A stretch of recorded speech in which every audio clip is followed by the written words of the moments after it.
All right, everybody. If you just joined the show, I'm talking to Pat Hack right now, and he got his first win Friday night up in Mazomanie Drive in the Viagra King Super Farm tractor.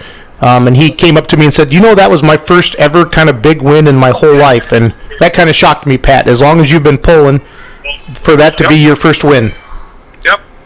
I got a good stack of second places, but that's my first win. Yeah, I've been pulling for 40 years, and not consecutively, but WTPA, NTPA, Vantage State, PPL, and ATPA, and I'm honored to drive the world famous Viagra King, and that was my first win. It's a tough little track there, and I was lucky to be first puller and kept my hook and ended up winning. So I was pretty excited. No, nothing wrong with that at all. But you have a rich pulling history, or you've been around for a long time, Pat. I mean, I got to know you as the driver of the yellow Lukey sled, and when you'd come to our events in Richland Center. But let's kind of give us a background, who you are, where you live. Tell us about your family a little bit. Well, I live in Fort Atkinson, Wisconsin. Grew up on a family farm, and tractor pulling was around all my life. My dad and my late brother Tim, who was murdered in 1980 in a tragic event there. They got me hooked into the tractor pulling, and kind of picked up from there and pulled for a number of years. Took a few years off raising the family and get the farm going, and got back into tractor pulling through Jim Lukey, like you said, running the yellow sled for 8 years, which was a hell of a good time. Learned a lot from the Lukey family, and learned a lot from sitting on that sled, obviously.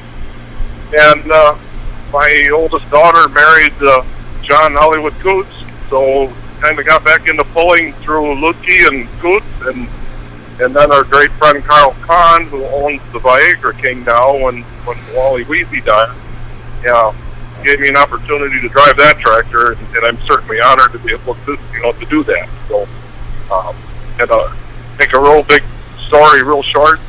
That's how I got into tractor pulling and stayed into tractor pulling, and pulling in mostly Badger State right now, which is a great organization. So yeah, that's kind of how I got started and what I'm up to now. No, that's great, because you have a great personality, and you're very good for pulling. You're nice to everybody, and you do some tech officialing, and the fact that you've been doing it for so long, you can really get out there and let a lot of people know about truck and tractor pulling and why it's fun and how we can get more fans in the stands. That's really neat that Carl Kahn bought Wally's tractor, and you guys are all kind of not kind of you're competing with it for points and running it at the polls and stuff like that, and it's so good to see Wally's tractor out on the track after he passed away from cancer. And pulling is such a family thing, and I have great friends from the pulling world, and it's so fun to see them every week. Pat, you're one of them, and it's fun when the super farm classes where the limited pros are, and obviously we compete with your son-in-law all the time, so we see you at a lot of polls like that. So it's a close-knit group, and I was really happy to hear that. It just kind of shocked me that was your first big win, and that's why I kind of wanted to let everybody know that, wow, Pat Hack's been pulling for 40 years. Yeah, I've won. You grow up and you go to bush polls and local fairs and things like that. Yeah, I've won a lot of those. But got second place many times. To second place to a lot of big names that have been around pulling for a long time. But yeah, I was pretty excited there. Friday night, being first puller, you never know. Do I take that pull? Do I not? Sitting on that bus for 8 years, I learned a lot about tracks, and I think I wrote that track properly. That I think keeping the first hook was the right decision, and obviously it turned out to be right. So yeah, I used a little experience to my advantage, and it paid off. No, that's part of the deal. Experience pays off in many ways. So, what do you got? What's kind of going on this week, the next couple weeks in your pulling world?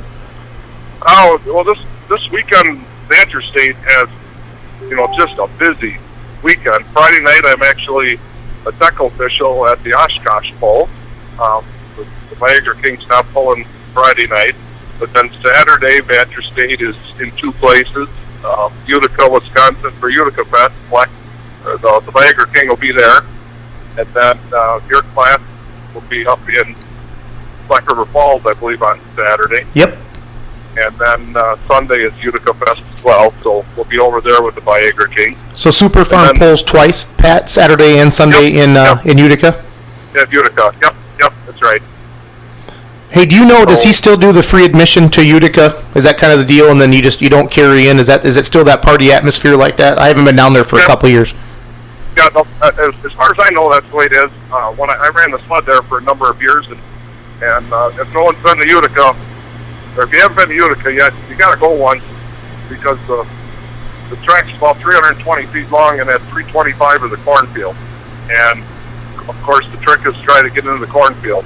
And running the sled over there those years, it was always the challenge to get them as close as you could to that cornfield without going in. And the one I remember there the most was Bill Smith, when he still ran the Pro Farm, and he buried that tractor 10 feet into the cornfield with his fist pumped in the air. And that was a good moment. I mean, that was exciting.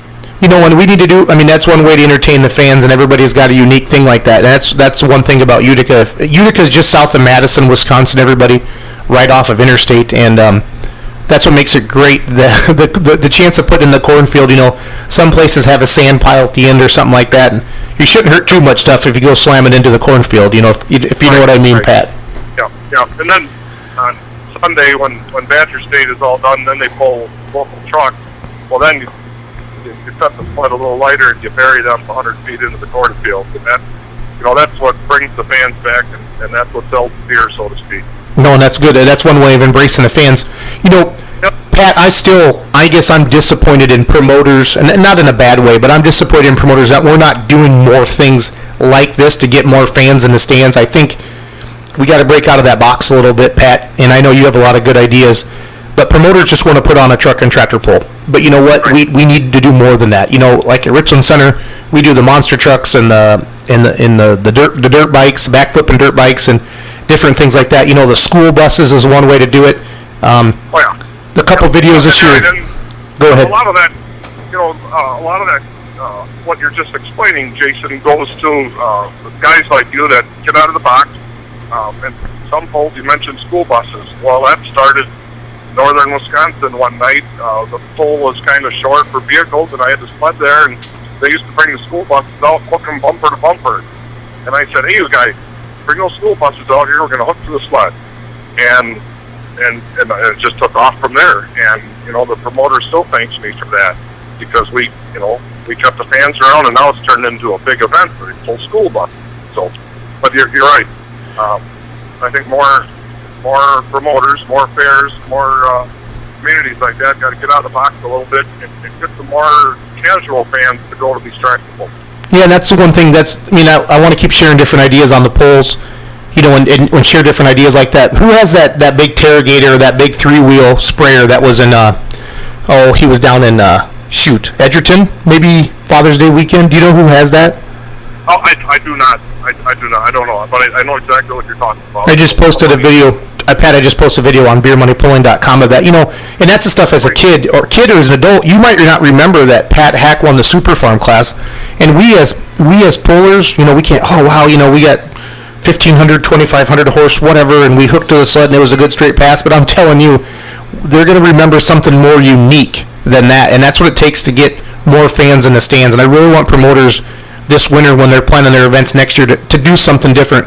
You know, to get the old truck, Pat, and cut it in half so when it hooks to the sled, it breaks halfway down the track. You know, what are some things that you've seen over the years that, and it doesn't have to cost thousands of dollars either. You know what I mean? What are some, like hooking a dump truck to the sled, stock semis? You know, get some of your local pullers involved. No, I'm telling you, if you're going to a Badger State poll, you don't want to see 15 farm stock tractors. I understand that, but why can't you get a grudge match against 2 local farmers and say hook it to the sled and let it roll? You know what I mean? Yep. I have different places that I went with the sled. You would see different depending on what was there. If there were big farmers, sometimes there'd be 3-4 of the huge articulated tractors show up at the end of the night, and they let those pull. Another one was the street diesel pickup truck. You know, get 8 local kids with their diesel pickup trucks, and the guy in the sled can make them look like heroes. Yep. You know, things like that.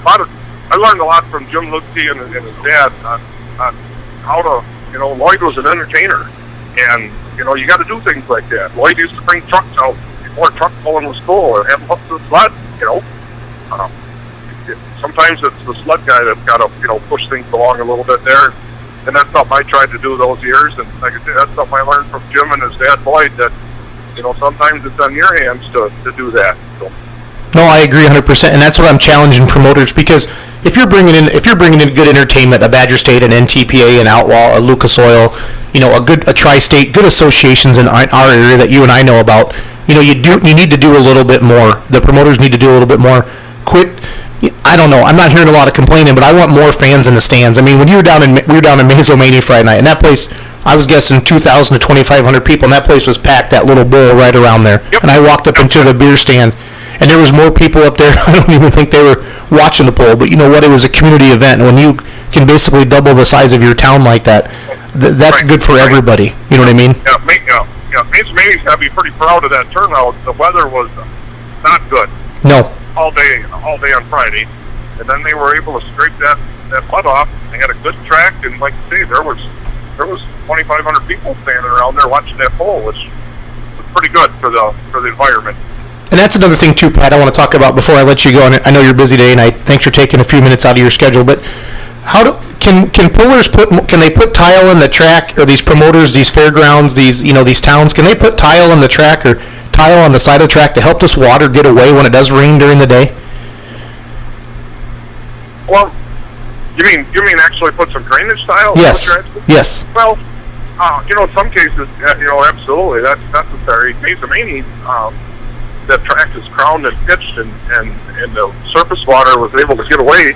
But you're right. There's some places, I know at Macville, they've made a lot of changes there, and they were talking about putting another drain tile in there, just because you get those heavy rains, and not the day of the poll. You get the heavy rains a couple days in advance, and it looks good on top, but underneath is wet.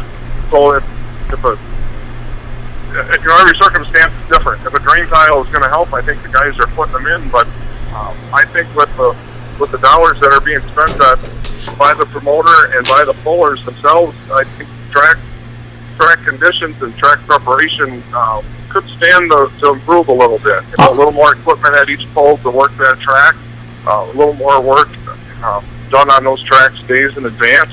And you know as well as I do, there's some promoters that do that, and then there's some that don't.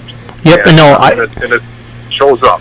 Track, the promoters, and I don't want to, I'm just trying to throw everybody into a ball, and I don't want anybody to get mad at me, but you know who you are, the good ones and the bad ones. We're not going to call anybody out, but when you're going to bring in like a 401 like our class or a pro stock, and even the super farms that are making that 1,500 horsepower range now, Pat, we deserve. I mean, we're pulling our tractor to win $500-600. We got hundreds of thousands of dollars stuffed into these vehicles to put on a show. We deserve a pulling surface that allows us to put on the best show. You know what I mean? And it's hard it's hard for like a Mazomanie to have that track scrape like that. But the 401s and the pro stocks didn't put on a good show at all. I mean, yeah, they make a lot of noise, they make a lot of RPMs, but none of us really got hooked up to the track. But again, I'm not whining about that because we all got to pull on the same track. That's not the issue. And I don't know what Dan could have done different at Mazo with a rain like that at noon. That's kind of why I wanted to ask you about the drainage tile thing, if that's something we can do. Yeah, and like I say, each site is specific, and in some cases the drain tile is going to work. Sometimes it isn't. But they have the surface drainage there, but that's kind of what saved them. I think there's a lot of places that would have had to cancel that poll, at 3-4 o'clock because the water would have been so bad. But you're exactly right. I've been preaching that to whoever will listen for the last 10 years. The tractors have evolved and the sleds have evolved, but the track prep equipment has not evolved as fast. And limited pro stocks and bigger classes, they really need more equipment at these poles to keep that track consistent for each competitor in each class. So. Yeah, and like Toma, the one thing they do, that grader at the starting line, they never get those holes at the starting line. And we went over to Soldiers Grove on Saturday, for the Pulling for Preston event, a great event, but that track is not capable of handling. Like the Cummins Killer was there, the Hillbilly Hot Rod 2-wheel drive, and then the Remedy, and we kind of did a little just power pull shootout where the three of us kind of got together. But when you slip the clutch for 75 to 80 feet, just trying to find something, the Cummins Killer didn't hook up, and the 2-wheel drive didn't hook up. And that's not Guy's fault. That's just that's that track. But if if your promoters are listening to your fair boards, and there's some people, like you said, that have nailed it, you know what I mean? But if you're wanting to bring in bigger equipment, higher horsepower stuff, we deserve the track to pull on it. And that's what having you on the phone, because I know you spent 2 or 3 days ahead of time up in Mackville working with them and that track and that organic material and getting that back in there.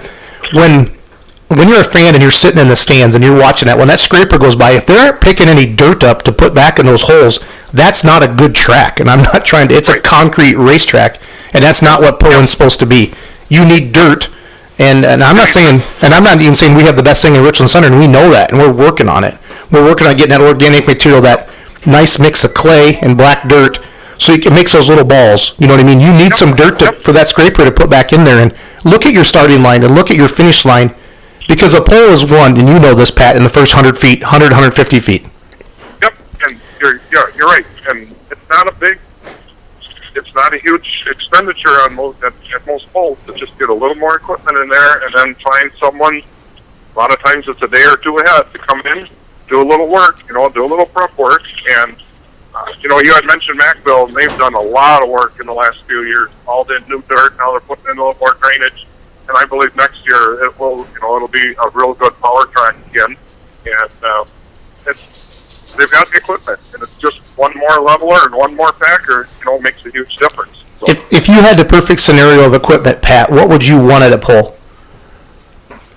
It depends on the dirt, but Jim Lutke said something to me probably 10 years ago. They had one packer, one leveler, and it was a big-time pole, so they were doing 2 passes with each packer and leveler. It's taking forever. And he counted up. There were 70 hooks.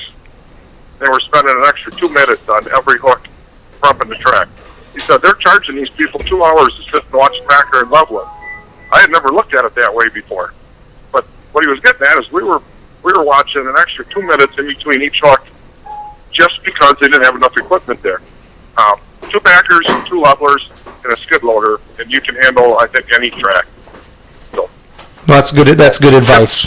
Yep, skid loader to fill those holes in, 2 packers, 2 levelers, 1 on each end, and you're going to get something done. And you're going to roll them through, so you're going to keep that crowd entertained. You're going to keep them, you're going to keep them there. They're not going to get up, walk away because it's so long in between each hook. And the promoters that drag them out by having that packer and leveler go 1 extra pass to make it a 3-hour show, they need to find a better way to make it a 3-hour show. They need to bring a couple trucks out or something like that.